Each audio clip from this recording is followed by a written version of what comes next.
two KRA staff members or employees have been arrested by the Ethics and Anti-Corruption Commission. They were apparently receiving a bribe of 900,000. So the employees are based in Upper Hill, Nairobi, and they had gone to the client to assess the amount of tax he ought to pay, capital gain tax. Now they found, after assessing, they found that he was to pay 4.5 million. Now they negotiated and told the client or the taxpayer to pay 3 million. But it seems the taxpayer was not comfortable. He instead negotiated further and they agreed 900,000 shillings. Now this is what he was to pay. Now after leaving, after those two employees left the office, they agreed on a date. They were coming to receive the money. The taxpayer then alerted the Ethics and Anti-Corruption Commission about the issue, and now they were alert. Yesterday, in the venue, they arrived and waited for the two people from KRA, Gathoni and Owuor, Tyson Owuor and Gathoni. So when they arrived, as they were receiving money, that money was from EACC, and it was going to be presented as evidence.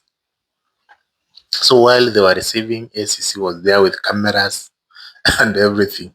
They were nabbed.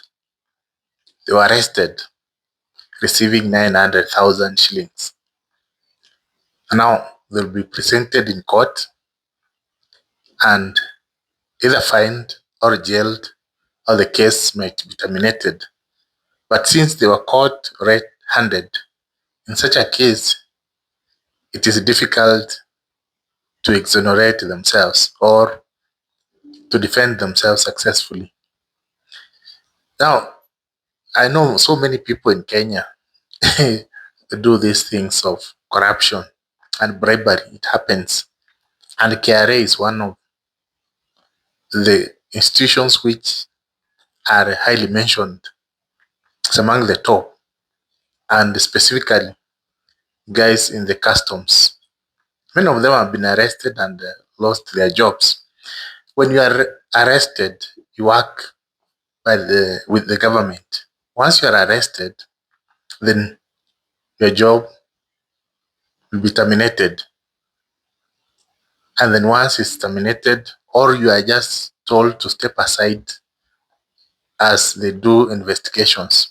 Once it's over, then they can decide whether to give you the job back or to terminate the contract. Now, there's one thing I want to say, and many of the people who are employed, newly employed, don't even know this.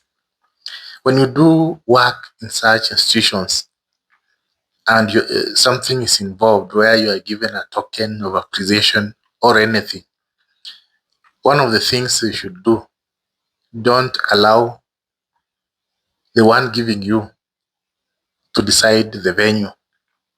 You are the one to decide the venue. So once you do that, then you are in control of the situation.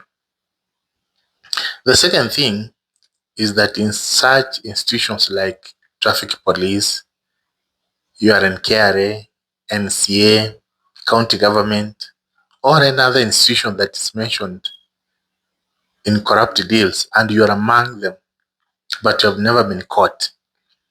Those amounts you receive, make sure you make use of it. But I know most people, when they receive that money, they start drinking heavily, they marry 6 wives, and they spend carelessly. buying big cars. After a few years, when they are caught, then you'll find that they did not invest, they lose their jobs, they cannot get a job anywhere else. That is the problem.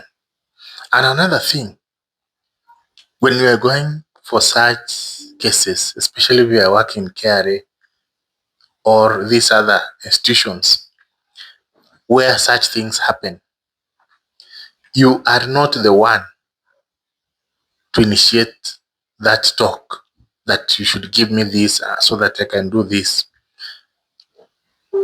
Leave those people to initiate, to say, now it is 4 million. Why can't you take 300,000 so that we can finish this case? If they initiate, then they are willing. But if you are the one initiating, you are forcing them to pay, then be sure they might take action. They might call ESCC. So let them initiate. Say that let me appreciate you with this, reduce the amount. That way, you might be very comfortable. Not everyone is okay with that.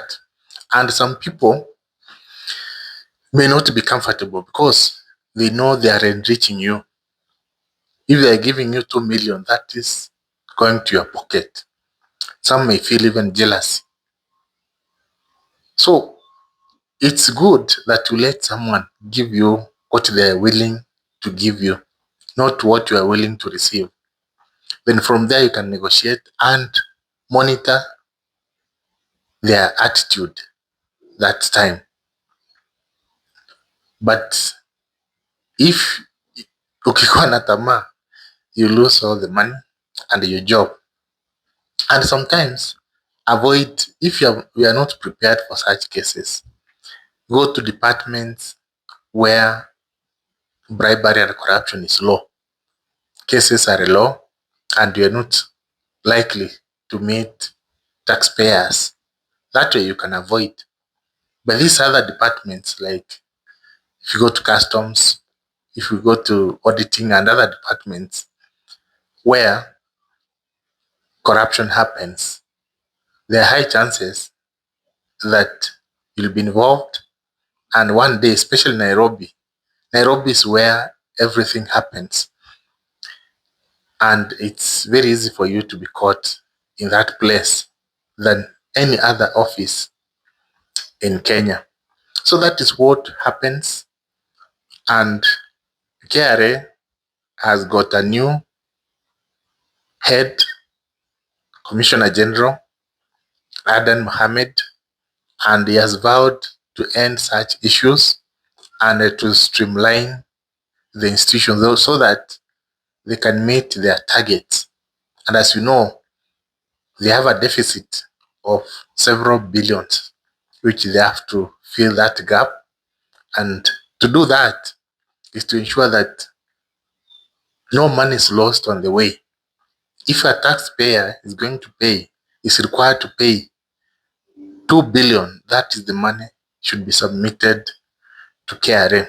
So that's what happened. So in the meantime, those who were arrested should be prepared to do either farming or start another business or go outside the country. That's the only thing. Because once you are arrested, fingerprints have been taken, you lose your case, you are fired, you can be jailed. Or they can sympathize, you lose your job, and you pay some money, and you continue with other things. Then your career ends there and then.